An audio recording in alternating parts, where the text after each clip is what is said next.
మూడు పార్లమెంట్లకు సంబంధించిన విజయ సంకల్ప యాత్ర కృష్ణా ప్రాంతం నుండి ప్రారంభించారు బీజేపీ జాతీయ ఉపాధ్యక్షురాలు డీకే అరుణ.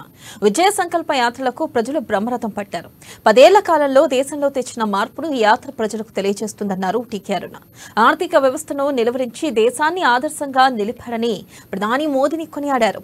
ఇక 2047 వికసిత్ భారత్ ప్రపంచ దేశాల కన్నా ముందు నిలిపే విజన్తో ముందుకు వెళ్తున్నాడంటూ తెలిపారు. ఇక బీజేపీ విజయ సంకల్ప యాత్రను చూసి బీఆర్ఎస్, కాంగ్రెస్ పార్టీలు ఓర్వలేకపోతున్నాయని ఫైర్ అయ్యారు.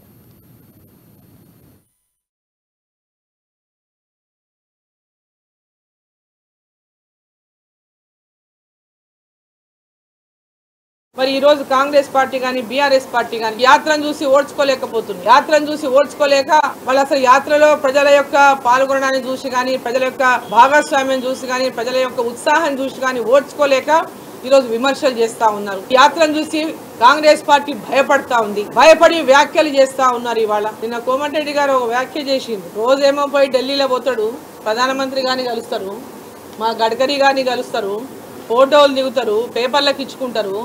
ఇక్కడ వచ్చి మాత్రం మేము చేసామని చెప్పుకుంటారు. కిషన్ రెడ్డి గారు ఏం చేసిండ్రు, తెలంగాణకి ఏం అభివృద్ధి జరిగిందనేటటువంటి మాట మాట్లాడడానికి వాళ్ళకు కొంచెమైనా సంస్కారం ఉండాలని చెప్పి నేను తెలియజేస్తాను. ఈరోజు కేంద్ర ప్రభుత్వం సహకారం లేనిదే ఇక్కడ వీళ్ళు ఒక పుల్ల కూడా కదిలించేటటువంటి పరిస్థితులు లేదు ఈ రాష్ట్ర ప్రభుత్వం. రోడ్లు కానీ హైవేలు కానీ నిన్న తీసుకొచ్చి ఇక్కడ ఫోటో చూపిస్తాం మీకు. దక్షిణ రింగుకు ఓకే, ఎవరెవరున్నారా ఫోటోలా?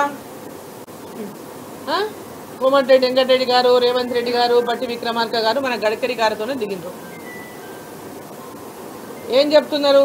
రీజనల్ రింగ్ రోడ్డు దక్షిణ భాగాన్ని జాతీయ రహదారిగా ప్రకటించేందుకు ప్రతిపాదన